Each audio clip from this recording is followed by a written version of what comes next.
uh, 88 words per minute, 10 minutes speed.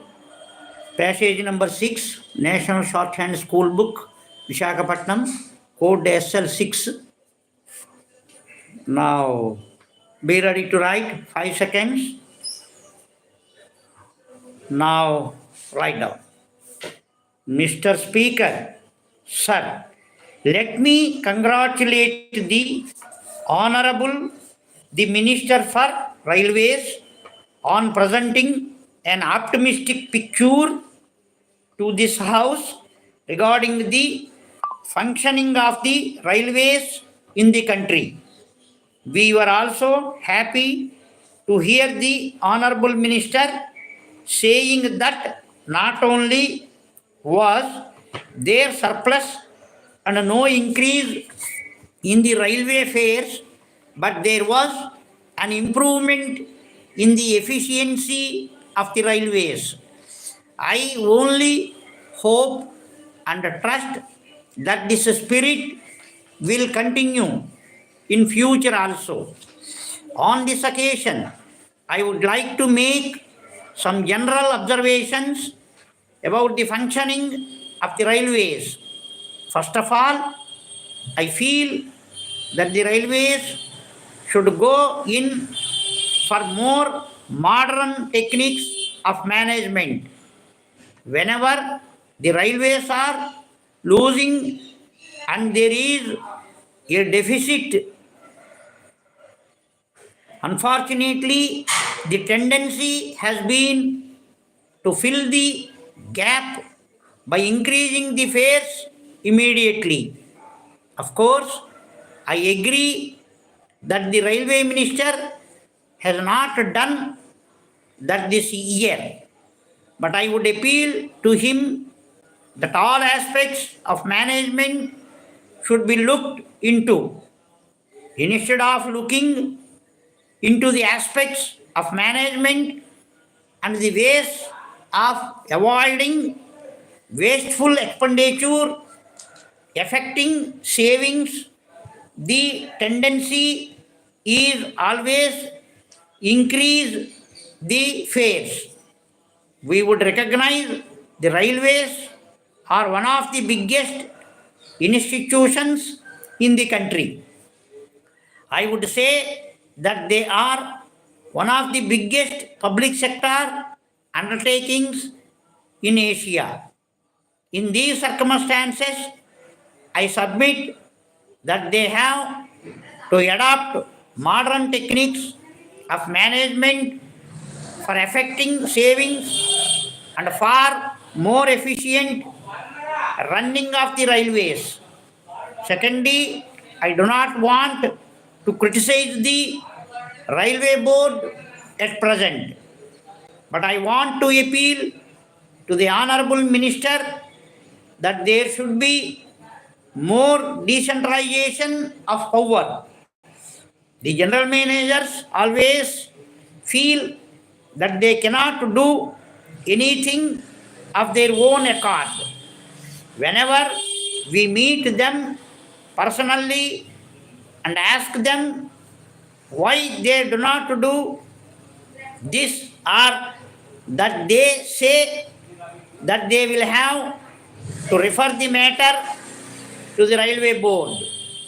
I do not want to mention any specific cases, but I may say that this is the position in regard to the question of modernization and other things. I am only making an appeal that instead of concentrating all powers in the board, there should be more decentralization of power and more power should be given to the general managers and below. That will help make the railways more efficiently because they are the people on the spot and they know the grievances of the public. But on certain occasions, they are unable to implement anything on their own. Of course, I do realize that the Railway Board has in view the All India picture. It says that if it does something for the Southern or the Western Railway, the rest will clamor. I do realize that the Railway Board has to take into account the overall picture of the whole nation. But at the same time, I demand that there should be decentralization of power. If you allow the different zones to function effectively and with more powers, it will certainly be helpful to the public as well as to those areas and to the railways. Another point that I want to mention here is this. I have also received representations from the employees of the railway department that there is no reservation of appointment and that no priority in appointment is given to the sons or daughters or brothers of the railway employees who loyally serve the railways. I would request the Honorable Minister to consider a reservation of at least 20% of the vacancies for the family members of the railway employees in the railway department. I would like the government to extend this help as a safeguard to the poor railway employees. Dear sirs, I welcome your inquiry, for which please accept my best thanks. When your Mr. Walter Smith decided to buy all the goods required for your business from several other manufacturers and informed me that he saw no prospect of renewing business with me, I expressed my keen regret, having, of course, previously accepted full liability for the unfortunate mistake that was the cause of much trouble and expense. A month ago, I saw Mr. James Smith in London and I was delighted that the opportunity occurred for me to have a long talk with him. I gather that your inquiry is the outcome of our helpful exchange of business points. Now that there is a possibility of resumption of business, I want to do everything that I can to secure your order, which I note is the first of a series that you hope to be able to place during the next 18 months.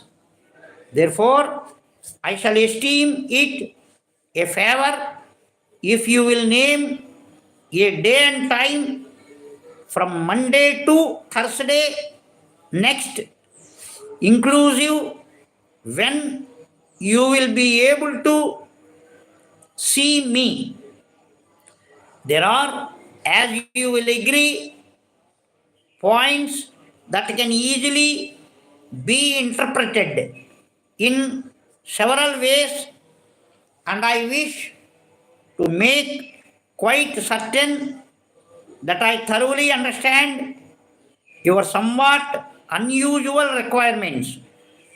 I enclose for your inspection a number of specimens together with illustrations.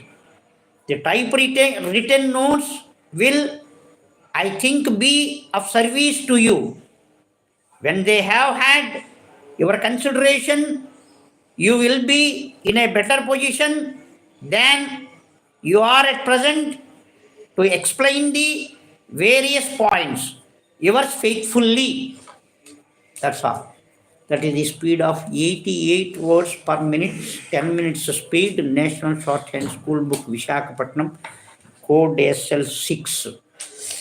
It is exact 88 words per minute. Om Namah Shivaya. Now translate in English.